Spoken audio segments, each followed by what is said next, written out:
who is a bad guy in history, who actually wasn't a bad guy. Richard Jewell, initially lauded as a hero and a brave man who ran towards the bomb to help. Then the FBI and media turned on him and accused him of doing the bombing himself, because he was actually just as fucking outlandishly brave and ran toward the bomb to help people. They took his truck for evidence. He had to go into hiding, made a villain by incompetent people for years, finally exonerated and dies shortly afterward.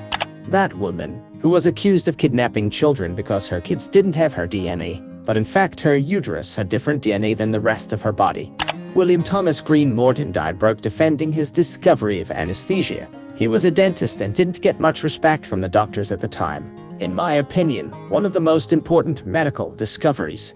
In the film Titanic, the character Murdoch killed someone, took bribes, and generally came across as a right shit. He was a real-life person who was actually a hero and saved many lives. His living relatives were so disgusted that the vice president of Fox traveled to Dalby to personally apologize and presented a £5,000 donation to Dalby High School to boost the school's William Murdoch Memorial Prize.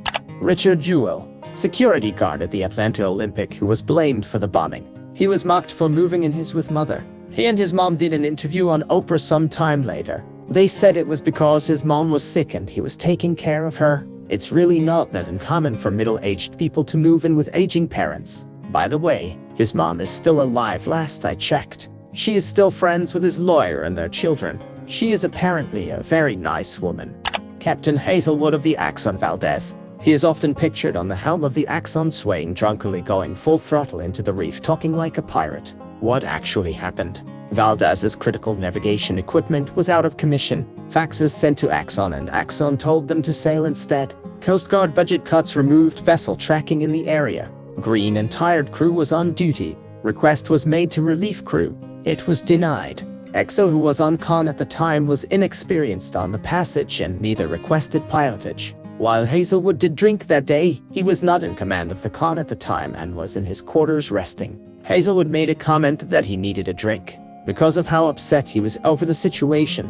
Axon's PR paid off the media to blame Hazelwood. However, Hazelwood was charged with only one charge, which was for pollution. He proved he was not a drunkard and retained his captain's license, even getting offers to sail again, which he turned down. The real villains are mass media, false news, and comedians, but Axon's PR is spending power to keep the blame off them. Hazelwood passed away last year after the envy of the spill. Random fact: the Valdez sailed until 2008 under different name Oriental Nicety.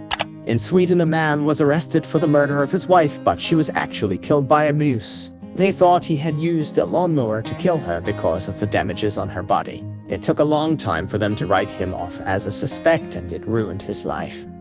Pharaoh Cleopatra. She was actually a pretty good ruler, with her focusing more on her nation than just abusing her position for her own benefit. There's even some records saying that she wasn't even all that beautiful. She was, however, very intelligent with stuff like how she learned around in different languages. Niccolo Machiavelli. Machiavelli didn't invent the idea of lying or ruthlessness. He made an observation about what worked and tried to get a new gig. Now his name is synonymous with heartless manipulator. Share your thoughts in the comments. Subscribe to the channel. Good luck.